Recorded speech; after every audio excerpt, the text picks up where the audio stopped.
من یتق اللہ یجعل لہ مخرجا، کہ تقوی اختیار کرے گا ہم اس کے لیے ایسا راستہ بس نکلنے کا بنائیں گے کہ ساری رکاوٹیں ہٹا دیں گے ہم اس کے راستے سے.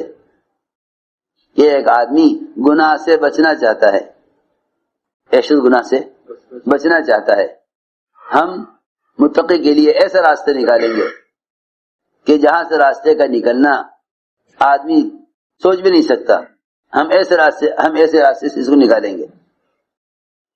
جب کسی شخص کو گناہ کے اندر مبتلا کیا جائے اور گناہ پر مجبور کیا جائے اور وہ اس مجبوری میں اپنے آپ کو معذور سمجھ کر گناہ سے بچاوے، یہ نہ کہے کہ بھئی اس زمانے میں تو اس گناہ سے بچا نہیں جا سکتا. بہت سے گناہ ایسے ہیں جنہیں مسلمان یہ سوچ کر رہا ہے کہ ان سے بچنا اس زمانے میں مشکل ہے. سنو، بہت سے گناہ ایسے ہیں جنہیں مسلمان یہ سوچ کر رہا ہے کہ اس گناہ سے زمانے میں بچنا مشکل ہے. بعض ایسے گناہ ہیں جو کبائر تک لے جاتے ہیں، کیونکہ کبائر کا سلسلہ صغائر کے ساتھ ایسے جڑا ہوا ہے کہ بعض چھوٹے گناہ ایسے ہیں کہ ان کو اگر کر لیا گیا تو وہ چھوٹے گناہ بڑے گناہوں تک پہنچائیں گے، چھوٹے گناہ بڑے گناہوں تک پہنچائیں گے. بعض ایسے صغائر ہیں کہ ان کا تعلق کبائر سے بہت زیادہ ہے. یہ نہیں ہو سکتا ان گناہوں میں کہ آدمی چھوٹا گناہ کر لے بڑا نہ کرے، چھوٹا گناہ کر لے بڑا گناہ نہ کرے، یہ نہیں ہو سکتا. تو جو صغائر سے نہیں بچتے وہ کبائر کے اندر مبتلا ہو جاتے ہیں. تو بہت سے گناہ ایسے ہیں کہ مسلمان یہ سوچتا ہے کہ اس گناہ سے بچنے اس زمانے میں ممکن نہیں ہے. جب یہ سوچ لیتا ہے کہ بچ نہیں سکتا تو پھر اللہ تعالیٰ بھی اس کو بچاتے نہیں. اور اگر وہ بچ کر نکلنا چاہے یہ نہ کہے کہ نکلنے کا کوئی راستہ نہیں ہے، کیونکہ اگر اس نے یہ طے کر لیا کوئی راستہ نہیں ہے تو اللہ رب العزت اس کی گمان کے خلاف راستہ نہیں بنائیں گے. اور اگر راستہ نہ ہوتے ہوئے قدم اٹھا لے، حدیث میں آتا ہے 7 آسمان و زمین آپس میں ملا دیے جامیں اور وہاں کوئی آدمی تقوی اختیار کرے تو اللہ تعالیٰ یہاں سے بھی اس کے نکلنے کا راستہ بنائیں گے. یوسف علیہ السلام کو گناہ میں مبتلا کیا گیا. انبیاء علیہ السلام معصوم ہوتے ہیں، انبیاء علیہ السلام معصوم ہوتے ہیں، ان سے کبائر کا صدور نہیں ہو سکتا. یوسف علیہ السلام کو گناہ کی طرف رغبت دلائی گئی، کہیں بھاگنے جائیں گناہ سے بچ کر سارے رات دروازے بند کیے گئے، دونوں طرف سے انتظام کیا گیا کہ باہر سے کوئی نہ آ سکے. یہ دروازے دونوں طرف سے بند تھے، اندر سے اس لیے بند کیا گیا تھا تاکہ یوسف علیہ السلام گناہ سے بچ کے بھاگ نہ سکیں، باہر سے دروازے اس لیے بند کیے گئے تھے کہ باہر سے کوئی اندر آ نہ سکے. اتنا انتظام کیا گیا گناہ کے لیے. لیکن بات یہ ہے کہ تقوی اصل میں تقوی کے ماحول میں متقی بننے کو نہیں کہتے. لوگ اپنا تقوی ظاہر کرتے ہیں تقوی کے ماحول میں. میں کیا بتاؤں آپ کو، نماز کا مزہ، نماز کا دھیان کہیں نماز کے ماحول میں ہوں گے تو ہو جائے گا، جہاں ماحول نہیں ہے وہاں عمل نہ کرے گا، جہاں ماحول نہیں ہے وہاں عمل نہ کرے گا. ہم گئے ایک ایئرپورٹ پر، ساتھیوں نے کہا نماز کہاں پڑھیں گے؟ ہم نے کہا ساری زمین اللہ کی ہے، ساری زمین اللہ کی ہے. کہنے لگے یہ دنیا کا سب سے زیادہ فحش اور برائی کا اور دنیا کا سب سے زیادہ قیمتی ایئرپورٹ ہے، دنیا میں اس سے زیادہ قیمتی ایئرپورٹ کوئی نہیں ہے. یہاں ہر طرف فحش اور عریانیت ہے، یہاں نماز پڑھنا مناسب نہیں ہے. میں نے کہا بھائی یہ بات تو سمجھ میں نہ آئی، یہ بات تو سمجھ میں نہیں آئی. کہا کہ دیکھو یہاں سے چلو ایئرپورٹ سے اور کسی ایسی جگہ جا کے نماز پڑھیں گے جہاں اچھا ماحول ہو. لیکن اس کا مطلب یہ ہے کہ پھر تو ہم عابد ہوئے داعی تو نہ ہوئے. پھر تو ہم عابد ہوئے، داعی تو نہ ہوئے. کیا ہوئے؟ عابد ہوئے کہ کوئی کونا تلاش کر لیں کہیں وہاں نماز پڑھ لیں. داعی تو نہ ہوئے. داعی تو وہ ہوتا ہے جو ہر ماحول میں اپنے عمل سے دعوت پیش کرتا ہے. داعی تو ہوتا ہے جو اپنے عمل سے دعوت پیش کرتا ہے، اس کو داعی کہتے ہیں. یہ نہیں بیان وقت بیان کر لیا، کہیں چھپ کر عمل کر لیا. یہ کیا دعوت ہوئی؟ یہ کیا دعوت ہوئی؟ کہیں بیان کر لیا، کہیں چھپ کر عمل کر لیا. کہنے کہ یہاں تو ہوٹل ہیں اور غلط قسم کی چیزیں یہاں پی جا رہی ہیں. میں نے کہا تو جلدی سے اذان کے اس جگہ تو اقامت کے نماز پڑھیں گے. ساتھی ساتھ تھے، نماز ہوئی. ساری چاروں طرف مرد عورتیں سب جمع ہو گئے تماشا دیکھنے کو. نماز کا سلام پھرا تو ایئرپورٹ کا سب سے بڑا مالک کو آ گیا. یعنی آپ نے کیا کیا ہے یہاں؟ یہاں لوگ ناشتے کر رہے ہیں، کھانے کھا رہے ہیں، شرابیں پی رہے ہیں اور طرح طرح کے کام کر رہے ہیں. جب یہ ایئرپورٹ ہے سب اپنا اپنا کام کر رہے ہیں، ہم نے اپنا کام کر لیا.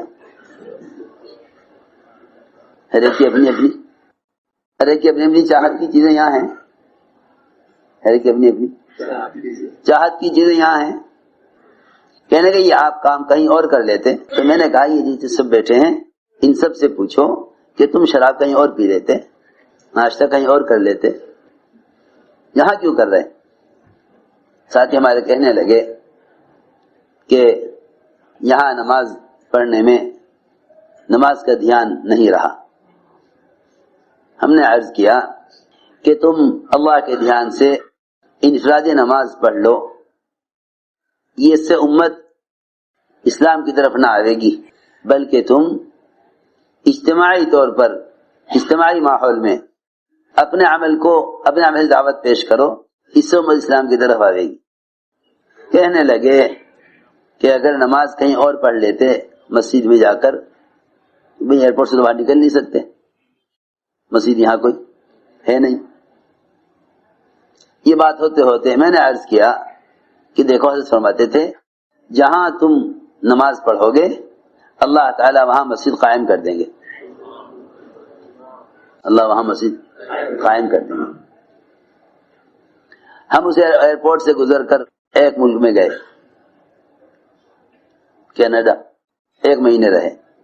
1 مہینے کے بعد جب اسی ایئرپورٹ پر واپس آئے تو جہاں نماز پڑھی تھی ساتھیوں نے بتایا کہ آپ کے جانے کے بعد ایئرپورٹ کا عملہ بیٹھا ہمیں لے کر اور کہنے لگا کہ جگہ بے جگہ لوگ آ کے نماز پڑھتے ہیں، یہاں ایک مسجد بنا دی جائے. ایک مسجد بنا دی جائے. 1 مہینے کے بعد ہماری واپسی ہوئی. اسی ایئرپورٹ پر اترے. ساتھیوں کا نماز سے کیا ہوگا؟ میں کہا دیکھو جہاں موقع ہوگا پڑھیں گے. اسی جگہ جہاں جاتے ہوئے نماز پڑھی تھی اللہ کی شان، وہ ایئرپورٹ کے ملازمین نے کہا کہ یہ جماعت کے آدمی ادھر ادھر نمازیں پڑھتے ہیں، ایئرپورٹ پر ایک جگہ بنا دینی چاہیے جہاں نماز ہوا کرے. میں تو عرض کر رہا تھا کہ ہم سوچتے ہیں یہاں ماحول نہیں ہے نماز کا. ارے جہاں نماز کا ماحول نہیں وہیں تو نماز پڑھنی چاہیے. جہاں نماز کا ماحول نہیں وہیں تو نماز پڑھنی چاہیے. ساری دنیا کے اہل باطل وہاں گناہوں کا ماحول قائم کرتے ہیں جہاں گناہوں کا ماحول نہیں، اور ساری دنیا کے مسلمان وہاں عبادت کرتے ہیں جہاں عبادت کا ماحول ہو. کتنا فرق ہے دونوں کی سوچ میں. ساری دنیا کے اہل باطل وہاں گناہوں کا ماحول قائم کرتے ہیں جہاں گناہوں کا ماحول نہ ہو، اور مسلمان سوچتا ہے نماز وہاں پڑھوں گا جہاں نماز کا ماحول ہو. اس کے اعمال متعدی نہ ہوں گے جب تک یہ عمل کو لے کر پھرے گا نہیں. اس کے اعمال متعدی نہ ہوں گے. میں تو صاف کہتا ہوں کہ کونے سنبھال کر بیٹھنے سے اسلام نہیں پھیلا. کونے سنبھال کر بیٹھنے سے اسلام نہیں پھیلا. کونے سنبھال کر بیٹھنے سے اسلام نہیں پھیلا. صحابہ کرام نے مدینہ منورہ حضور اکرم صلی اللہ علیہ وسلم کی صحبت اور مدینے کے اطمینان اور سکون کی زندگی کو قربان کیا سارے عالم اسلام کو پھیلانے کے لیے. یہ تھی اصل بات. تو ہم سمجھتے ہیں کہ بھئی عمل کے ماحول میں عمل کریں گے, عمل کے ماحول میں عمل کریں, یوں کہیں کہ نہیں تم مخالف ماحول میں عمل کرو, تمہارا عمل دعوت بنے گا. تو میں نے عرض کیا پہلا وعدہ تقوی پر یہ ہے من یتق اللہ یجعل لہ مخرجا, کہ جو شخص کسی بھی ماحول میں ہو اور وہاں اللہ سے ڈرے تو اللہ رب العزت اس کے بچنے کا راستہ بنا دیتے ہیں. زلیخا نے یوسف علیہ السلام کے ساتھ ارادہ برائی کا کیا, زلیخا نے یوسف علیہ السلام کے ساتھ ارادہ برائی کا کیا, اپنے بت کے اوپر کپڑا ڈالنے لگی. اسے کیا کر رہی کہ میرا بت دیکھ رہا ہے, یہ میرا معبود ہے, مجھے اس سے شرم آ رہی. لکڑی کے بت سے ایک کافرہ بھی شرماتی ہے, حالانکہ اسے خود معلوم ہے کہ نہ یہ دیکھنے والا ہے, نہ یہ میرے گناہ پر پکڑ کرنے والا ہے, نہ یہ مجھے حرکت سے اپنی حرکت سے کچھ اس کام سے روکنے والا ہے, معلوم ہے اس کو. لیکن کیونکہ اس کے عقیدے میں یہ اس کا معبود ہے, اس کے عقیدے میں یہ اس کا معبود ہے, ایک کافرہ گناہ کے کرنے میں بت سے شرما کر اس پر کپڑا ڈال رہی ہے تاکہ مجھے نہ دیکھے. تو پھر ایک مسلمان کو کسی گناہ کے موقع پر اللہ کے دیکھنے کا کتنا یقین ہونا چاہیے, اللہ کے دیکھنے کا کتنا یقین ہونا چاہیے, ایک مسلمان کو اللہ کے دیکھنے کا کتنا یقین ہونا چاہیے. اس لیے کہ قرآن نے تقوی والا انہی کو فرمایا ہے جنہیں گناہ کے وقت اللہ یاد آ جائے, جنہیں گناہ کے وقت اللہ یاد آ جائے. میں کیا عرض کروں, لوگ اللہ کو یاد کرتے ہیں عبادات میں, حالانکہ عبادات تو اللہ کی یاد کا مظہر ہیں. اگر گناہوں کے وقت اللہ کو یاد نہ کرو گے, اگر گناہوں کے وقت اللہ کو یاد نہ کرو گے تو گناہ اور اعمال دونوں معمول بن جائیں گے, دونوں معمول بن جائیں گے. ہماری بات میں بہت توجہ دینی پڑتی ہے, یوں نہیں میں بولتا رہوں آپ سنتے رہیں. اس زمانے میں مسلمان پر حالات اس لیے ہیں کہ اعمال اور گناہ ایک معمول سا بن گئے ہیں. جب آدمی گناہ کا عادی ہو جاتا ہے تو گناہ جسم کے لیے غذا کا کام دیتے ہیں, جسم کے لیے غذا کا کام دیتے ہیں. جس طرح غافل آدمی کی عبادت ایک عادت بن جاتی ہے, گناہ بھی ایک عادت بن جاتے ہیں, گناہ بھی ایک عادت بن جاتے ہیں. اس لیے میں نے عرض کیا کہ اصل ذکر گناہ کے وقت اللہ کو یاد کر لینا ہے, اصل ذکر گناہ کے وقت اللہ کو یاد کر لینا ہے. تنہائی کا ذکر بھی اس لیے ہے تاکہ گناہ کے وقت اللہ یاد آوے. تنہائی کا ذکر بھی اس لیے ہے تاکہ اللہ تعالی گناہ کرنے وقت یاد آوے. دیکھو تو صحیح, نماز میں تو سوچتا ہے کہ دھیان جما لوں, لیکن گناہ کرتے ہوئے نہیں سوچتا کہ اللہ دیکھ رہے.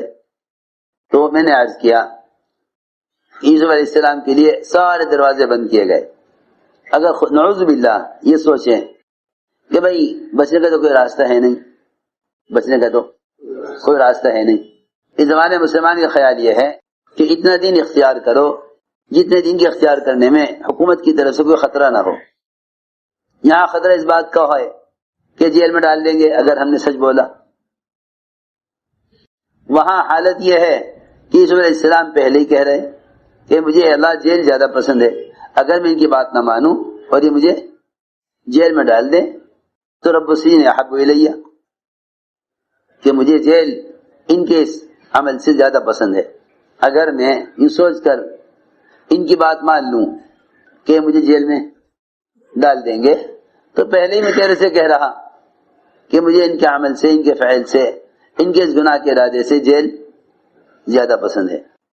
رب السجن احب الیہ مما یدعوننی الیہ, اے اللہ مجھے جیل ان کے عمل سے زیادہ پسند ہے. یعنی مسلمان کسی ہلاکت کو پسند کر لے گا گناہ کے مقابلے میں. تو یہ نہ کہا کہ بچ تو سکتا نہیں تو چلو ان کا جی خوش کرنے کے لیے یہ گناہ کر دیا جاوے. یوسف علیہ السلام اٹھ کے بھاگے. اسے اطمینان تھا کہ جا تو کہیں سکتے نہیں, دروازے بند ہیں. جس دروازے پر پہنچتے تھے وہ دروازہ ان کے پہنچنے سے پہلے دونوں طرف سے کھل جاتا تھا، دونوں طرف سے کھل جاتا تھا، کیونکہ باہر سے بھی بند کیا گئے تھے، اندر سے بھی وہ دروازے دونوں طرف سے کھلتے تھے، دروازے دونوں طرف سے کھلتے تھے کہ اللہ کا وعدہ ہے من یتق اللہ یجعل له مخرجا، کہ ہم متقی کے لیے نکلنے کا راستہ بناتے ہیں، متقی کے لیے نکلنے کا راستہ بنائیں گے، من یتق اللہ یجعل له مخرجا، کہ ہم متقی کے لیے نکلنے کا راستہ بناتے ہیں، متقی کے لیے نکلنے کا راستہ بنائیں گے۔